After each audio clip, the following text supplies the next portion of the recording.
내 입술의 말과 나의 마음의 묵상이 주께 연락. 샬롬, 안녕하세요. 이원수 목사입니다.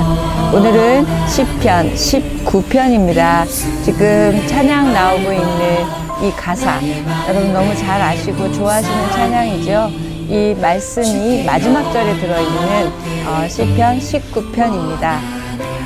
우리는 신앙생활을 하는 믿음의 사람들입니다. 맞죠?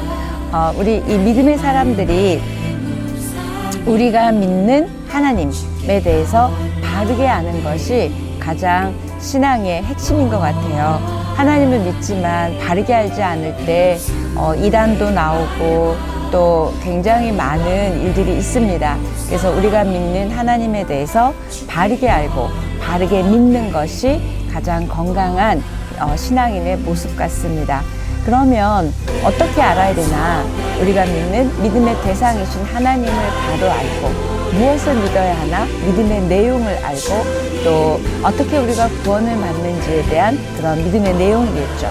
그 다음에 믿음의 은혜, 또 믿음의 축복, 또 믿음의 결과, 또 믿음의 열매, 믿음의 승리, 믿음과 고난, 이런 것들을 전부 우리는 바르게 알아야만 아는 자로서 바르게 살 수 있겠죠. 오늘 시편 19편은 하나님을 어떻게 알 수 있을까에 대한 말씀이 나와 있습니다. 그래서 시편 19편은 하나님을 아는 법, 그 다음에 하나님을 알게 된 자들의 삶과 모습에 대해서 쓴 시입니다. 하나님을 우리가 스스로 알 수가 없어요. 하나님께서 보여주시는 것만큼, 알려주시는 것만큼밖에 알 수가 없는 자들입니다. 그래서 기독교를 계시의 종교라고 합니다. 계시, 리빌이죠. 보여주셔야만이 우리가 알 수 있습니다. 그래서 하나님이 보여주시는 방법은 여러 가지가 있죠. 그래서 오늘 시편 19편에서는 하나님이 어떤 방법으로 우리에게 하나님 자신을 알게 하시는지를 보겠습니다. 여러분이 잘 알고 계시는 하나님에 대한 속성, 또 하나님의 성품, 우리도 하나님을 닮은 부분이 있고 우리가 하나님을 닮을 수 없는 부분이 있죠. 그래서 우리와 구별되는 건 영원하신 하나님, 불변하신 하나님, 전지전능하신 하나님, 무소부재하신 하나님, 이런 것들은 우리가 감히 따라갈 수 없고 흉내낼 수 없는 절대적인 우리 하나님의 속성이자 본질이십니다. 그런데 또 우리 안에 하나님의 형상으로 우리 안에 주신 것들이 있죠. 거룩이라든지 사랑이라든지 의, 자비, 긍휼, 신실함, 이런 것들은 또 하나님의 성품이기도 하지만 우리 안에 주시기도 하셨어요.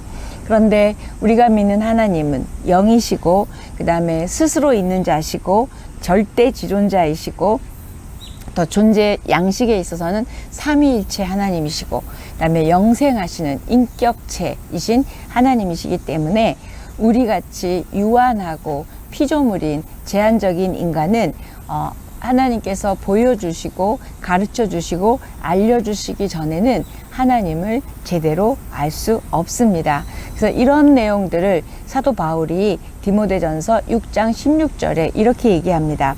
오직 그에게만 죽지 아니함이 있고 가까이 가지 못할 빛에 거하시고 어떤 사람도 보지 못하였고 또 볼 수 없는 이시니 그에게 존귀와 영원한 권능을 돌릴지어다. 아멘. 보지 못하고 볼 수 없는 분이시라고 사도 바울도 이야기했습니다. 그러면 하나님께서 하나님의 자녀인 우리들에게 자신을 보여주시고 알려주시는 것을 아까 제가 계시라고 얘기했잖아요. 계시에는 자연 계시, 일반 계시 또는 특별 계시라고도 합니다. 자, 그러면 19편에서는 어떻게 자연 계시와 일반 계시와 특별 계시가 나오는지 이 세 가지가 다 들어있더라고요. 그걸 보겠습니다. 1절에서 6절까지의 말씀입니다. 하늘이 하나님의 영광을 선포하고 궁창이 그의 손으로 하신 일을 나타내는도다.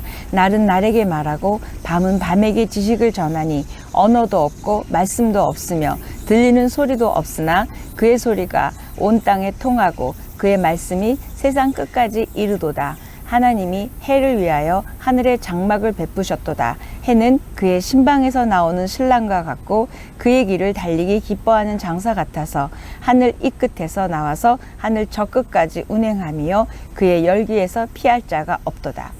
1절부터 6절까지는 자연이죠. 자연을 통해서 하나님이 어떤 분이신지를 나타내고 있습니다. 이때 하늘과 궁창이라는 표현이 나오는데 이건 하나님이 지으신 우주 만물을 다 총칭하는 표현이 하늘과 궁창이라고 표현하고 있고요. 하늘이 하나님의 영광을 선포하고 궁창이 그의 손으로 하신 일을 나타낸다. 그러니까 하늘과 궁창이, 그러니까 온 우주가 하나님의 영광을 나타내고 하나님이 하신 일을 보여준대요. 결국 하나님의 권능, 하나님의 지혜로 만들어진 이 우주 만물이 창조주 하나님의 능력과 지혜와 은혜와 영광을 충만하게 드러내고 있음을 1절은 그렇게 표현하고 있습니다. 그래서 우주 만물의 웅대함, 또 우주 만물의 아름다움, 우주 만물의 그 놀라움은 저절로 생겨난 게 아니고 창조주 하나님의 그 창조 사역에 의해서 생긴 것이고, 결국 이 우주 만물을 통해서 우리 인간들은 하나님의 존재를 알 수 있도록 그 우주 만물 속에 하나님의 흔적, 하나님의 자취를 남겨두었다는 겁니다. 지금 비가 오고 있거든요. 여러분, 제가 비를 피해서 찍고 있는데 뒤에 비 오는 거 보이시죠? 지금 저희 남편은 카메라를, 우산을 들고 서 있어요. 이렇게 찍고 있습니다. 자, 하나님이 만드신 이 자연 만물을 통해서 지금 이 비 오는 것도 우리가 어떻게 할 수 없어요. 찍으러 나왔는데 비가 오니까 그냥 하는 것처럼 이 자연, 우주 만물을 통해서 하나님의 능력, 하나님의 신성이 보여지기에 자연은 언어도 없고 말씀도 없고 들리는 소리도 없지만 자연을 통해서 하나님이 우리에게 말씀하고 계시고 보여주고 계시는 거예요. 내 힘으로 어떻게 하는 게 아니라 하나님이 이렇게 하셨다는 거죠. 그래서 우주 만물 또는 자연은 하나님의 언어입니다. 들리지 않는 하나님의 언어. 시청각 자료로 하나님이 자연을 보여주셨고 1절부터 6절이 자연 계시를 말하고 있습니다. 그래서 크리스찬들은 어떤 자연을 보더라도 또 어떤 꽃을 보더라도 이 자연 만물을 통해서 하나님을 발견하고 하나님의 능력, 하나님의 솜씨, 하나님의 은혜, 사랑을 보여주시는 것을 우리가 제대로 느끼고 본다면 더 하나님을 더 찬양할 수 있겠죠. 그리고 그 영광을 선포할 수 있고요. 그 다음에 그렇게 만드신 하나님의 합당한 우리가 영광을 돌릴 수 있을 것입니다. 자, 2절에 날은 날에게 말하고 밤은 밤에게 지식을 전하니, 좀 어려운 말 같아요.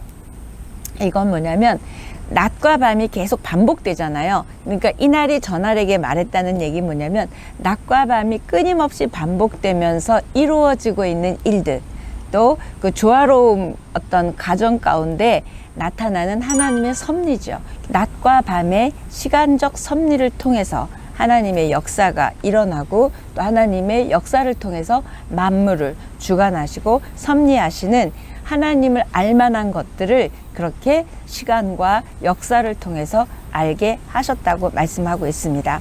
결국 시간과 역사의 주관자 되시고 역사 속에서 자신의 뜻을 분명히 보여주시고 실행해 나가시는 하나님이십니다. 바로 이것 또한 시간, 역사 이런 것들이 일반 계시죠.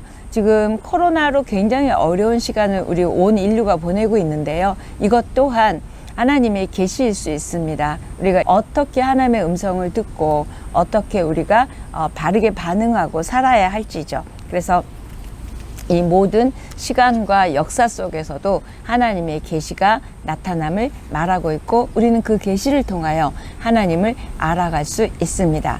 자, 이렇게 6절까지 다윗은 하나님께서 자연과 시간과 역사를 통해서 보여주신 일반 계시에 대해서 말했어요. 그런데 이제 7절부터는 말씀을 통하여 하나님이 어떤 분이신지를 알려주시는데, 이 말씀을 통하여 알려주시는 계시를 보통 특별 계시라고 합니다. 자, 7절부터 11절까지가 이 말씀에 대한 특별 계시입니다. 여호와의 율법은 완전하여 영혼을 소성시키시며 여호와의 증거는 확실하여 우둔한 자를 지혜롭게 하며 여호와의 교훈은 정직하여 마음을 기쁘게 하고 여호와의 계명은 순결하여 눈을 밝게 하시도다. 여호와를 경외하는 도는 정결하여 영혼까지 이르고 여호와의 법도 진실하여 다 의로우니 금 곧 많은 순금보다 더 사모할 것이며 꿀과 송이꿀보다 더 달도다. 말씀의 특별 계시를 통해서 하나님을 발견하라는 이야기죠. 그런데 1절부터 6절까지는 하나님이라고 표현했어요. 그런데 7절부터는 하나님의 명칭을 여호와라고 표현합니다. 이 얘기는 뭐냐면 1절부터 6절까지 죄송합니다. 하나님은 창조주 하나님의 권능과 영광을 표현하는 단어였어요. 히브리어로는 엘로힘이죠. 이런 창조주 하나님, 전능하신 하나님을 나타냈다면 지금 이 7절부터는 약속하신, 말씀하시는 하나님을 나타내고 있는데 그걸 여호와로 바꿨습니다. 그래서 7절부터는 여호와라는 표현이 7번이나 11절까지 반복되면서 말씀하고 계시는데요. 이때 여호와는 제가 계속 시편하면서 말씀드렸죠. 신실하신 언약의 하나님, 백성과 언약 관계를 맺고 있는 하나님을 말하고 있습니다. 여호와는 백성들을 교훈과 계명과 규례를 통해서 생명의 길로 인도해 주시고 또 그 영혼을 소성케 해 주시고 구원자 하나님을 가리키는 하나님의 명칭이 여호와입니다. 그래서 7절부터 말씀 특별 계시를 할 때는 호칭을 딱 바꿔서 여호와라고 이야기합니다. 다윗은 천지를 지으신 창조주 하나님이 바로 이 택한 하나님의 백성들을 생명의 길로 인도해 주시는 여호와 하나님임을 언급하고 알려주고 있습니다. 그래서 7절에 보면 율법이라는 단어가 나오는데 이때 이 율법은 모세오경에 나오는 그런 율법을 의미하는 게 아니라 하나님의 특별 계시인 하나님의 말씀을 말하고 있어요. 말씀에 대한 다른 호칭들이 많죠. 율법이라든지 증거라든지 교훈이라든지 이런 계명이라든지 이런 단어를 7절부터 쭉 반복적으로 이렇게 돌아가면서 쓰면서 여호와를 경외하는 도, 여호와의 규례 이런 표현으로 하나님의 말씀의 특징을 각각 다른 언어로 표현하고 있습니다. 자, 하나님의 특별 계시인 하나님의 말씀을 통해서 우리의 영혼은 소성케 되고 또 우리의 영혼은 구원을 받게 되고 또 우리의 갈 바를 알게 되고 또 우리에게 어떻게 행해야 될지 지혜도 주시고 또 우리 마음을 기쁘게도 하시고 소망도 주시고 만족도 주시고 진리의 말씀이 영적인 눈을 뜨게 하고 또 진리의 말씀이 우리로 하여금 분별과 판단의 준거, 기준이 되죠. 그래서 말씀을 캐논이라고도 합니다. 이 캐논이 잣대, 표준, 근거라는 뜻이거든요. 그래서 이렇게 말씀이 하나님을 우리에게 어떤 하나님이신지를 말하고 있습니다. 1.1획도 틀림이 없는 정확무오한 이 말씀, 영원하신 하나님의 말씀을 통하여 우리는 하나님에 관한 모든 것을 알 수 있습니다. 성경은 하나님의 말씀이시죠? 맞죠? 자, 성경은 하나님의 성품, 하나님의 능력, 하나님의 계획, 하나님의 사랑을 알게 하시고 그 다음에 무엇보다도 우리의 영혼을 소성케 해주시고 우리로 하여금 하나님을 보게 하며 또 우리로 하여금 귀를 열어서 하나님의 음성을 듣게 하는 게 말씀입니다. 여러분 하나님 만나고 싶고 듣고 싶고 알고 싶으시죠? 그러면 말씀 안에 들어가시면 됩니다. 특별 계시인 하나님의 말씀에 집중하는 저와 여러분이 되기를 축복합니다. 그래서 다윗은 이런 기가 막힌 하나님의 이 말씀을 뭐라고 표현을 하냐면 꿀송이, 정금 이 두 가지로 표현하는데 정금 우리는 금 좋아하잖아요. 근데 그거보다 더 사모해야 될 것이 말씀이라 그러고 우리가 단 거 좋아하죠. 근데 이때 이 송이꿀보다 더 달다. 말씀이 너무 달다. 너무 좋다. 이 표현을 그렇게 하고 있습니다. 그래서 이 정금보다 더 사모하고 꿀송이보다 더 단 말씀을 내가 사모하고 들었더니 그 말씀을 지켰더니 하나님이 나에게 상을 주셨다라고 표현하는 데까지, 상까지 받은 이야기까지가 11절입니다. 그래서 저와 여러분으로 하여금 너네들도 이렇게 말씀을 사랑하고 말씀을 사모하고 말씀을 지켜, 그러면 너희들에게 이런 놀라운 영혼을 소송케 되고 받는 은혜와 축복이 있어 라는 그런 신앙적 결단까지 촉구하는 말씀이 시편 19편의 말씀입니다. 저와 여러분이 하나님을 더 가까이 하고 싶다, 말씀을 가까이 하시면 되고 예배를 가까이 하시면 되죠. 지금 코로나로 여러분이 예배 제대로 잘 못 드리시고 또 여러분 개인적인 시간이 참 많으실 거예요. 그때 시간을 어떻게 보내느냐에 따라 이 코로나가 지나고 난 다음에 아마 영적으로 굉장히 달라져 있는 우리들의 모습일 것입니다. 여러분이 말씀 안에 묻히고 그 다음에 말씀을 따라가는 저와 여러분의 삶 되기를 축복합니다. 디모데후서 3장 16절 17절 여러분 잘 아시는 말씀이 말씀의 본질과 말씀의 기능에 대해서 이렇게 얘기하고 있습니다. 모든 성경은 하나님의 감동으로 된 것으로 말미암아 교훈과 책망과 바르게 함과 의로 교육하기에 유익하니 이는 하나님의 사람으로 온전케 하며 모든 선한 일을 행하기에 온전케 하려 함이니라. 루터와 칼빈을 일으킨 종교개혁자들은 하나님의 특별 계시인 말씀과 더불어 성령의 계시를 굉장히 중요하게 여겼어요. 그래서 성령께서 우리 말씀을 깨닫게 하시고 그 다음에 성령께서 우리 말씀을 또 따라 순종할 수 있는 능력도 주신다는 게 성령 계시입니다. 만약에 성령을 받았는데 성경이 없다면 이게 맞는지 틀린지 기준이 없죠. 그리고 또 말씀을 읽었지만 성령의 계시가 없으면 우리가 이해할 수도 없다는 거죠. 그래서 성령의 인도함을 받았다 이렇게 막 세상에 나서는 사람들도 말씀의 기준에서 아니면 아닌 거예요. 그래서 이런 오류에 빠질 수 있는 위험도 이 말씀이 준 거고 잣대입니다. 그래서 말씀과 성령의 관계가 굉장히 중요하죠. 그래서 요한복음 14장 26절에도 보면 성령이 가르쳐 주시고 성령이 생각나게 하시고 성령이 깨닫게 하신다 그랬어요. 그래서 말씀과 성령은 뗄래야 뗄 수가 없습니다. 자, 12절 13절입니다. 자기 허물을 능히 깨달을 자 누구리요? 나를 숨은 허물에서 벗어나게 하소서. 또 주의 종에게 고의로 죄를 짓지 말게 하사 그 죄가 나를 주장하지 못하게 하소서. 그리하면 내가 정직하여 큰 죄가에서 벗어나겠나이다. 말씀과 성령의 조명을 통해서 하나님의 뜻을 발견할 때 죄를 짓지 않게 되고 그다음에 죄의 권세를 막아내게 된다고 말하고 있습니다. 그리고 마지막 절에 이렇게 얘기합니다. 나의 반석이시오 나의 구속자이신 여호와여 내 입의 말과 마음의 묵상이 주님 앞에 연락되기를 원합니다. 하나님을 발견한 다윗은 자신의 외적인 말이나 내면의 생각 또 내면의 마음들이 하나님께 드려지기를 바라면서 14절처럼 기도하며 마무리 짓습니다. 저와 여러분도 내 입의 말, 마음의 묵상, 이 순간순간이 하나님 앞에 연락되기를 바라는 그것입니다. 그게 바로 온 존전제를 하나님 앞에 드리는 거죠. 그래서 반석이시오 구속자 되신 예수님을 통해서도 말씀하셨고 또 예수님의 그 계시도 있지요. 그래서 예수 그리스도의 계시를 통해서 반석이신 하나님 또 구속자이신 하나님을 알 수 있습니다.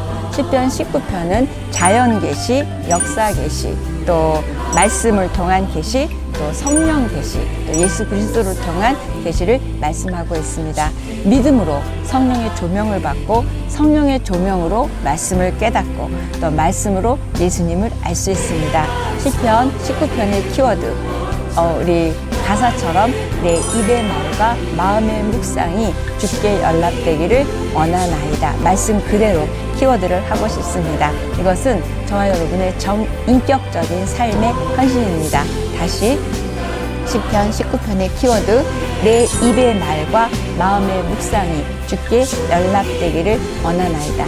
자연을 통해서 시간을 통해서 역사를 통해서 말씀을 통해서 날마다 주님을 더 깊이 깨달아 알아가는 저와 여러분의 삶 또 더 깊이 깨달아 아는 만큼 또 살아내는 저와 여러분의 삶이 되기를 축복합니다. 여러분 사랑합니다.